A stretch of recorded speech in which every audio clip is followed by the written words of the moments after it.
Well, good for us. That would Will be sugar. Will be sugar. Fights. Diba? I mean, look forward to that.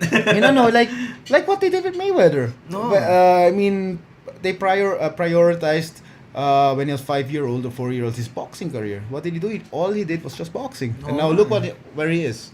Or where he was. He's retired, right? He is retired for good. Supposedly. Retired boxer, right? Retired until the next big payday. 300 million? Yeah. What do you think about that thing? There's going to be a boxing fight in the cage. Oh my God. So, ang pwede it's MMA gloves? It's they're gonna use MMA gloves. MMA gloves. Pwede mag-clinch at grapples while standing, pero no sweep, no kicks, no footwork, no takedown. No So technically, the pain you inflict is only boxing. Dirty boxing yata pwede. No elbow, yan pwede. Elbow wala din ata, I'm not sure, but no, walang elbow yun. Ay, that would be... Diba? It's already too much. It's already too much. Just add one more weapon to an MMA fighter versus a boxer in the cage. Big thing na yun. Grabe. Big thing na yun, yeah. Just siguro kahit yung takedown lang kahit yung judo. For me, judo the big rope. thing yung gloves. Kasi, not in terms of the pain you will receive or the impact of the strength, pero what is Mayweather's game? He's doing his shoulder roll, he's blocking, diba? Galing niya mag-defense. When you don't have those 10-ounce gloves anymore, or 12, whatever he's using, but 4-ounce gloves, will you really shoulder roll? Will you block someone who's also hitting you with a small glove? That makes sense. Yeah. When I do boxing, when I spar boxing, that's with boxing gloves, I do my shoulder roll. I try to practice it, I'm not any good, but I try to develop it.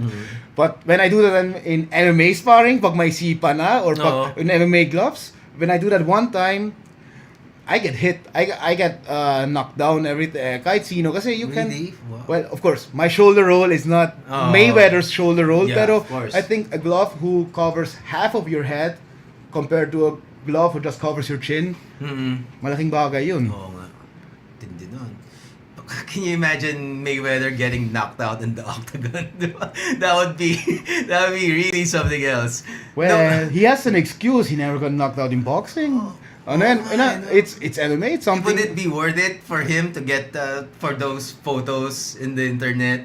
How many... Nakapulagta siya doon. How many billions are we speaking? Nga diba? I mean, when it's all about the money, I mean, like, ayan, he's on the... He is retired, but still, he is filthy rich, no? But again, with that lifestyle, that money is... It will be gone. It will be gone. So he will need again another fight. That's why Chael never believes he's retired. Yeah, right. So I believe it might happen, but if it's worth, if you have to feed the family, if you want to keep your lifestyle, it's worth it. You have those that many people surrounding you all the time as an entourage. And I don't know why he needs that. Diba? When he was doing the Aldab, it's almost like Aldab yung promotion nila. Kompleto sa Ricardo's. Merong recurring themes. Diba? Merong props yung bag, diba? Yeah, right. Tapos, syempre, nandun yung dalawang bida. Tapos, entrance music. Ganun yung Aldab Dadating na siya. Grabe, if you watch it, I don't know if you watch the Aldab craze, pero if you... I saw some clips. Pero pag kinompare mo, the formula is that. Kaya tawag-tawa ako Tawag-tawa ako dun sa ginawa nila na yun. And in fairness to McGregor, he fought. He really fought. Yeah, He fought. Actually, way better than most people expected.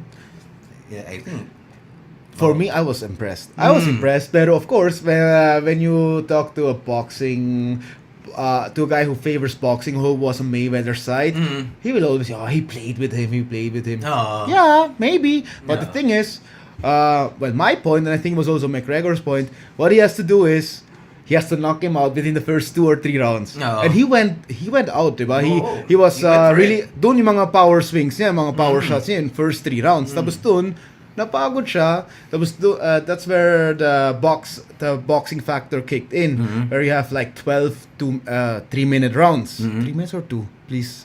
I think boxing is 3. So that's where you see like the boxing conditioning, right? And you just use your arms. You cannot start pag napagod ka sa arms sa shoulders mo. You cannot start kicking. You cannot start clinching really for a long time. Well, that makes sense. Diba? Pag napagod na yung... si Mayweather... Just holding your hands like this for, nakakapagod na eh. Diba? I mean, we have a warm-up where you really just have to stand 3 times 5, 15 minutes ganun.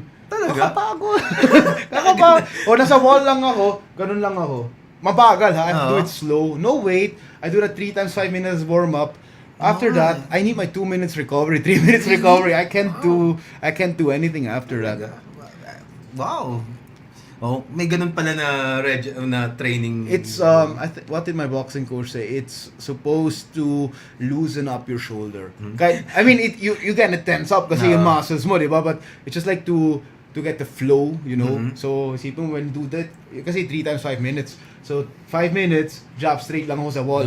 The purpose of being on the wall with the shoulders is so you don't use your hips. Talaga yung shoulders mo lang, yung arms mo lang. To isolate the muscles. Yes. So after that, hooks naman 5 minutes. And after that, uppercuts. 5 minutes. I'm like, if it's to loosen the shoulders, why don't you try it, McGregor's? Yun nga.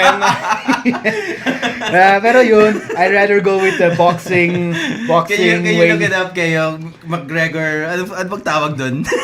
We call it spaghetti arms. Spaghetti arms. I don't know how they really call it. Spaghetti arms, para makita ng mga... Shoulder swing. Nakakatawa naman talaga eh, no? Yeah. Especially if, well, yung clip na pinagkuhanan nun is hindi man nakakatawa. Pero if you isolate that when you make those memes or those vines, talaga eh. It's like, tapos na, yan ba yung lalaban kay Mayweather? Actually, like many people, they trolled about when he did like his movement stuff with the Portuguese coach he had, like yun. Let's see. Dan. I know, they expect like he's gonna box, shadow box, tapos ngayon mag spaghetti arm siya. Pero ang hirap niya na. I actually tried doing that. I hit myself by accident doing that. It's not... I actually tried doing that. Tapos bibilis. Yeah. Mabagal. Bibilis. I think you're like, the only funny thing about it is, people would not expect it. Yun nga, he walks in, maka-tape up siya. Ready. Gun, suave ang boxing shoes at boxing shorts niya. He gets ready to shadow box. Tapos yun pala, for us, he fools around, right? Hindi natin alam what he's doing eh. Pero I think, ang laking tulong nun, if you can do that, if your shoulders are that loose. Yeah, for sure. Diba? I mean, definitely, it's just really for loosening up. Warm-up purposes for sure. At saka basag na basag siya kay Nate Diaz when he said that touch butt joke, diba? Oh, you're just doing touch butts in the park with that dude in the ponytail. Yeah. Sirang-sira yung discount. Wala siya masabi. That's like, he got him there. Diba? Over the whole promo thing, it was always McGregor, but that one thing, one sequence na yun. What got him off. Tapos, walang sagot si walang sagot. I couldn't say.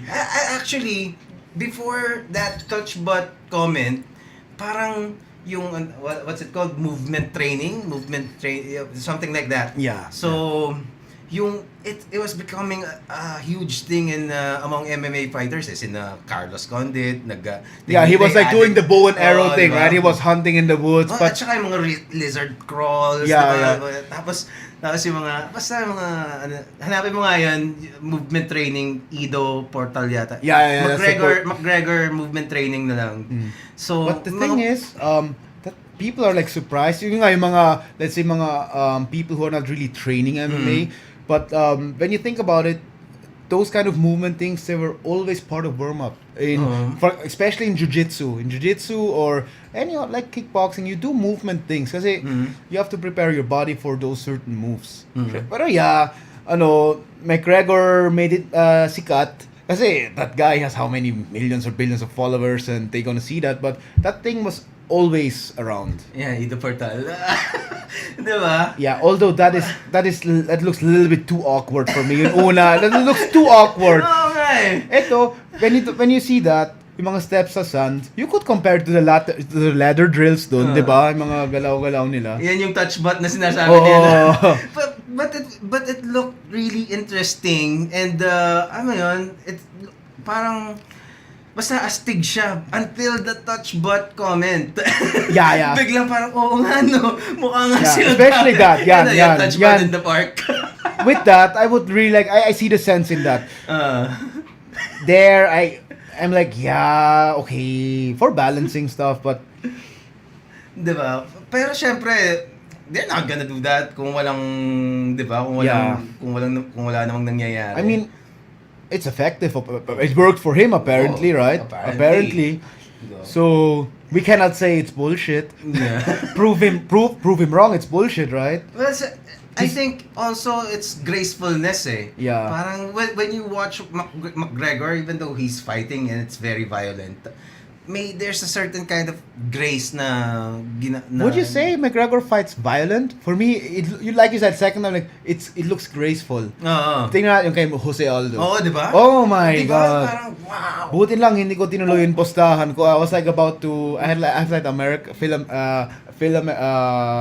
friend. Mm-hmm. He talks so much. That guy talks really a lot, and he was like getting on my nerves, like, cause I love Jose Aldo, right? I mean, I like McGregor. Yun lang. The problem is they were in the same bracket. He was like, I gonna bet 5,000 pesos my boy McGregor is gonna knock out Jose. And I'm like, you motherfucker. I was like really getting. He got on my nerves. It was like when the fight started, I was almost getting the 5,000 pesos out. Tapos I just like, wag na lang. Tapos boom, nangyari. And I was like, oh my god. I was like, Oh my God. He was like reaching for my money. I was like, no, wala. Hindi pa nakalapag eh. Yeah. I was like, oh, no. Binalik ko yung money. I was like, oh my god. Too late. Yeah. Blame your guy. Blame your guy. Yeah. I was like, oh. And doon, nakita mo, he hit him with like a counter hook, pero yung moves niya with the legs, I mean, then you see him skipping in the park like that. Diba? You see some of the similarities. Oh, diba? At saka, I don't know when I say violent, kasi you can see the effects. Diba? What's his name? The Mexican guy. There are many. Oo nga. Yung kalaban niya, not Sanchez eh. Or si ano na lang, the alpha male guy na nakalaban niya. Bigla kang hindi mo. Si Mendez. Si Mendez, di ba? yeah.